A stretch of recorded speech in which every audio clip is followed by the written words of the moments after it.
Hello and welcome to the Total Entertainment Podcast with me, Paul Collis. And today we're down the Motor Point Arena and we're going to look at Sam Fender. Now, it's quite a small show in respect of things, and that is because it's only a 6-truck show and there's 6 tour buses. So I say small, it's medium size. There are smaller shows and there are bigger shows, and this is definitely sat right in the middle. Outside there were no super fans, so I came straight inside, and when I came inside, wow, it's looking pretty old school in here, I have to say. Now, the stage, they've got a lot of side lighting, and these are basically a load of trusses set up as booms. There are a shed load of par cans and sauce fours. Now, par cans and sauce fours, you may not know what they are because you may not be a technician. More likely that you're just there as an audience member that's interested in this band and you're listening to this podcast. So a par can is essentially a light bulb in a can, and it'll only ever be one colour unless you put a gel frame in front of it, and the gel is essentially a sheet of plastic with a wavelength colour. So when the light reacts with the gel, it produces that colour. And there are a couple of scrollers on there as well, so some of these lights can be more than one colour at the same time. So pretty old school technology, but that's how it used to be, and I think that's the look that he wants to go for. It does seem that he wants to go fully old school because, let's face it, sometimes people like good old classic lighting rigs, and this is a mixture of the two. You've got LED blinders, load of moving head LED units, as well as having the par cans and sauce fours as the side lights on the booms. So yeah, pretty old school indeed. Sound wise, you got line arrays in the usual positions, or so they should be, but they're not. It's slightly different. So both stage left and stage right, you've got a thin stack of line arrays. So normally they're either long ones or you got 2 per row, but these are just one thin line, and behind them are flown sub arrays directly behind them, because it doesn't matter where the subs are non-directional. They'll always produce the same amount of bass no matter where you put them, either on the floor or in the air. Directly next to the sub line arrays, you've got this nice thin screen, but when I say thin screen, we're talking 3 meters wide. So it is thin, but it's tall. It's 6 meters high, this screen, so you got 3 meters by 6 meters. On the outside frame of the screen, you've got another set of line arrays pointing 45 degrees outwards to get the surround sound. So they're looking pretty good. And on the stage itself, you've got a nice widescreen screen across the back of the stage, and they're doing a few screen tests at the moment. And they've got Star Wars images, so it's looking good, especially in the widescreen format. Looking very good, that is. So there's a lot of construction left to be done, and we'll be back after this. This podcast contains themes that are unsuitable for younger listeners, and parental guidance is advised. It's been 30 years since they came. What was that? Yeah, your gas sucks. Hold on, guys!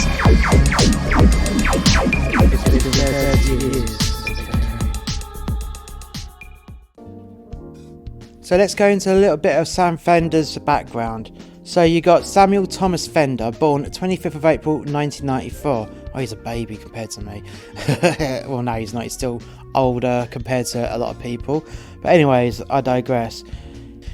Samuel Thomas Fender is an English singer, songwriter, musician and actor. After commencing a career as an actor, he was signed as a singer and released several singles independently, being named one of BBC's Sound of 2018. He signed to Polydor Records and released his debut EP, Dead Boys, in November 2018. He won the Critics' Choice Award at the 2019 Brit Awards and released his debut album, Hypersonic Missiles, in September 2019. The album entered the UK's album charts at number 1. His second album, 17 Going Under, was released in October 2021 and also entered the UK charts at number 1. Another bit of info on him: he does vocals, he does guitar, he does bass, piano and it says synthesizer, but if you can play piano, you can play the synth, as simple as. And the awards that he's got is from the BBC Sound of 2018, Ticket Web Ones to Watch in 2018, Vivo he got DSC VR 2019 Artist to Watch, Brit Awards he got Critics' Choice Award 2018, he got Radio X's Best Song of 2018, Metro gave him Ones to Watch 2019, Radio X gave him Great Expeditions 2019, and MTV gave him Ones to Watch 2019. And in 2019 he got Best of British 2019 with Hypersonic Missiles, That Sound and Play God, and he got Brit Award for Best New Artist. In 2020 he got from Radio X Best of British 2020 for Hypersonic Missiles, Play God, Dead Boys and That Sound. So he's at the start of his career, so there's not much to go on. So in a moment we're going to go and check out his support acts. We'll be back after this. If you're a band member or an artist, dancer, singer, actor, street performer, and you're listening to this and you'd like to talk to us on our show about your latest gig or your album release on digital media, or even want to talk to us about a student show, how about dropping us an email on musterxmedia1983@gmail.com and we'll get you on our show. And we're back. You may hear that rumble in the background. That's not the weather, no. That is them testing out parts of the sound system that have been installed, such as the bass bins that have flown. So whilst they're getting on with that, we're going to take a look at the support act. We're going to take a look at the support act Gang of Youths. So Gang of Youths is an Australian indie rock group from Sydney. The band consists of principal songwriter David LaPepe, who's on lead vocals and guitar. You got Max Dunn on bass guitar, Young Kim on lead guitar and keyboard, Donny Bozerski on drums, and Tom Hobden on violin, keyboard and guitar. Violin, eh? Interesting. Kim is Korean American, Dunn is from New Zealand, Bozerski is Polish Australian, Hobden is British, while LaPepe is of Samoan and Australian Jewish descent. They are mostly known for their 2017 single Let Me Down Easy, which became their first top 50 single in Australia. The debut album, The Positions, peaked at number 5 on the ARA albums chart in May 2015 and was nominated for multiple ARA awards. They started in 2019 and still active. Their music labels are Sony Music Australia, Warner and Warner Music Group. And they've had 2 past members, Sam O'Donnell and Joji Milani. Their second album, Go Farther in Lightness, debuted at number 1 in the ARA albums chart in August 2017 and was nominated for 8 awards in the ARA Music Awards of 2017, winning 4 Album of the Year, Best Group, Best Rock Album and Producer of the Year, alongside Adrian Breakspear for his production on the album. Their third studio album, Angel in Real Time, is scheduled for release on the 25th of February 2022. So, very interesting. I've never heard them before and I'm looking forward to hearing them on stage and seeing them on stage. See how great showmanship, to see if they've got the great showmanship as what they've been nominated for. So, we'll take a look and we'll be back after this. Warning, this podcast contains strong, offensive and misogynistic language that some listeners may find offensive. The name's Vert. Percival Reginald Vert. And I run the P.I Act Detective Agency. The year is 2055 and the police have been defunded. So if you need a police investigation, the cops will charge you 1,000 big ones a day. Because of this, the government introduced the P.I Act, where the private investigators can undercut the police so justice can become affordable. These are my case files. And we're back. So, Gang of Youths. Oh my god, that was brilliant. I mean, they opened up in the most energetic way possible. The lead singer, David LaPepe, hit the stage running with amazing bursts of energy in the opening instrumental with an energetic dance. I mean, he was going absolutely on one. And that, I suppose it was because the last day of the tour, and he's like, yes, I'm going to make it as big as I possibly can. And he was just oozing with charisma and energy and pure stage presence all the way from the start through to the end. It was brilliant. I mean, They had personal interactions. All of the band members had personal interactions, and with the audience as well. Everyone was feeding off of each other's energy. It was brilliant, and it was quite refreshing to see all the band just moving around, coming in, in between songs, giving each other a hug, high-fiving, and absolutely enjoying themselves. Gang of Youths definitely deserved a spot on the stage. I mean, they definitely deserved that spot. You couldn't ask for a better support band. They just kept bringing the energy up and up and up in the crowd as they're coming in. It was amazing to see. You don't get many support acts that are just oozing with that energy. I mean, it was absolute pure energy on stage, and the crowd enjoyed it. They lapped it up and they fed off that energy. They were given the near enough the full use of the lighting rig, so all that was missing was the side par booms and the LED light curtains, but everything else they had, and it looks basic but good. And I keep saying this, less is more, and the lighting design was definitely a lot less, and they gained a lot more out of it. There was no need to have massive intricacies. It was a indie band, and a very good indie band at that. Another thing that I noticed is the sound engineer for Gang of Youths, very, very excellent sound engineer. There was absolute clarity. Every instrument was good. The vocals were absolutely clean and amazing. So much clarity within it. There wasn't any muffled distortions that you get sometimes when people playing live. The mix was absolutely crisp. It was CD quality, and you could tell it was live, even though it was CD quality. Absolutely, such a joy and a privilege to actually see. I do hope to see Gang of Youths live again, actually.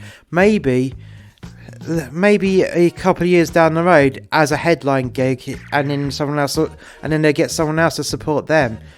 But I reckon there will be demand for it, because everyone that was in the audience, and when they were on at the start of their set, they were at 65% capacity, and at the end of the set they was on 70%. So that was really good. A lot of people saw them, and if a lot of people saw them in Cardiff, then for the rest of the tour, you would have had a lot more people see them and get more interest in them. And with a bit of luck, I believe that Gang of Youths will get their own UK tour at some point in the near future. At the top of Sam Fender's show, there was a bit of a strobe effect, bit of a weird sound, and then he was escorted on stage not only by stormtroopers, but by Darth Vader and Boba Fett, to the sound of the Star Wars Imperial March, and it actually looked pretty amazing. You had a TIE Fighter and an X-Wing and the Death Star, and even on the big screen behind, you also had a Super Star Destroyer as well. It looked really sick, actually. I enjoyed looking at that. And what a different intro. I mean, you don't get intros like that, and that was quite a good and unique intro, to say the least. As soon as the Stormtroopers, Boba Fett and Darth Vader left the stage, Sam Fender went straight into We Will Talk. I have to say, with the full lighting rig working, the combination of the par booms with their CP60 lenses, so narrow beams, but because you had loads of them, they made such a nice lighting effect as the circuits pulsed, one row, then the next row, the next row, then the next row, in sequence, full of smoke. It looked amazing.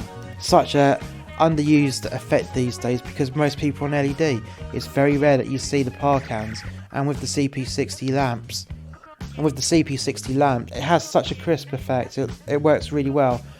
It works very similar to a light curtain, but in a vertical position rather than a horizontal position. One thing that I noticed during the build, once they built the screen, they put a gauze in front of that screen. I was thinking, what's this about? I had a closer look. The skulls looked like it was nicotine yellow. And I was thinking, why have they done that? It's interesting. But then it came to light during the show, the reason why that was. And oh my god, it looked amazing. So when the screen was on, and it had the glitches within the VT, it looked, with one of the VTs, it looked absolute sepia, and it come out really well, as though it was an old sepia silent movie. And I was thinking, you know what, that's why they done it. It had such a great effect, and fair play to the person who came up with that design, because they probably experimented with different gauzes in front of a small LED screen in their house or something until they came up with the perfect solution to it.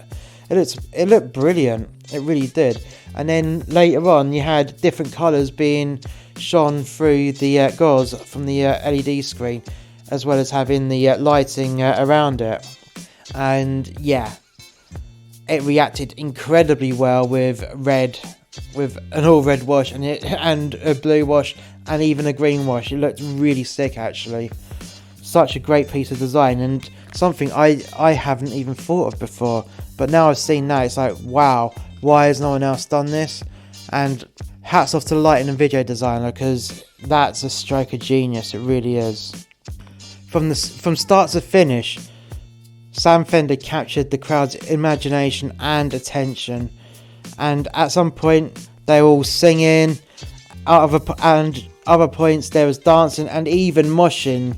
There was lots of moshing for 2 songs, and the first song being Spice, and that was, the whole stage was red, the LED screen looked sick in its red as people were moshing in these circle pits that formed. And at one point, during this point, that's when the pit in front of the stage behind the Mojo got quite busy. You had people getting pulled out or crowd surfing and getting dumped out into the pit, which was great. It was great to see that. And the pit supervisors and pit security, they did an amazing job, a real good job. Just rescuing people out straight off to the sides. It looked amazing. It looked amazing, and they did a real good job of it, really did. After the 2 heavy songs, the show changed down a gear, and even after the change down in pace, Sam Fender still kept hold of the crowd, and they hung on to every word he was saying, every word he was singing, and every piece of music that was being played. They all hung on to the band with great attention. It's very rare that you see that, especially with such a young band. I mean, you definitely get that with older, more established bands, but with Sam Fender being relatively new, he's about to release his 3rd album early next year. And he's holding on to the audience as though he's been doing this for 20 years. It's so refreshing to see that with a modern band, it really is. I actually feel that Sam Fender's got longevity in his career, he really does. If he was able to hold on to the crowd like he did, like I just described, he's definitely got decades ahead of him if he carries on in this way. He hit from the start of his career, it looks like he hit the ground running, and he ain't gonna stop anytime soon. No chance. It was a great show to see, actually. I mean, I've not seen or heard much of Sam Fender from being away at sea to coming home, and then not having much time to stick on the radio to hear something new. And then when I come and see the show, I was like, yeah, I've heard 1 or 2 songs, but that's about it. And I thought, yeah, you know what? Sam Fender's live show was a good night out. It really was. And from just working on it, you could feel the atmosphere and the vibe that he gave off. It was definitely a good night out for the fans. And it was a good night for the staff, I have to say, that worked on the show. I definitely think that Sam Fender's got a massive long-term future. I really do. I think I might have to start doing some reviews on my X-Review channel about Sam Fender, so there will be a link to my X-Review channel in the description of this podcast. Until next time, guys. Bye for now.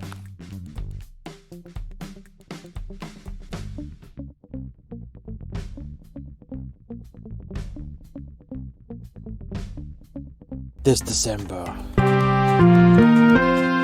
News just in, the Crown Prince of the Natarian Empire has been violently assaulted and mugged whilst taking a walk through central London. No comment has been made as of yet, but we are expecting a press release very soon. What the fuck are you, mate? Well, what do you mean? What? There's nothing wrong with me. You're dressed like an absolute dork. I mean, you have a spotty pus-filled face with proper NHS style glasses. You wear a trench coat that's not even a real leather trench coat. I mean, that's fake leather. You look like an absolute cretin. And look at you, wearing your leather trousers and some thigh-high boots. The f***'s wrong with you? I mean, look at that piece of jewellery as well. I mean, that's the worst costume jewellery anyone can ever have, mate. Silence, fool. What? I said silence, fool. Give me all your money. You gotta be fucking kidding me. I said, give me all your money.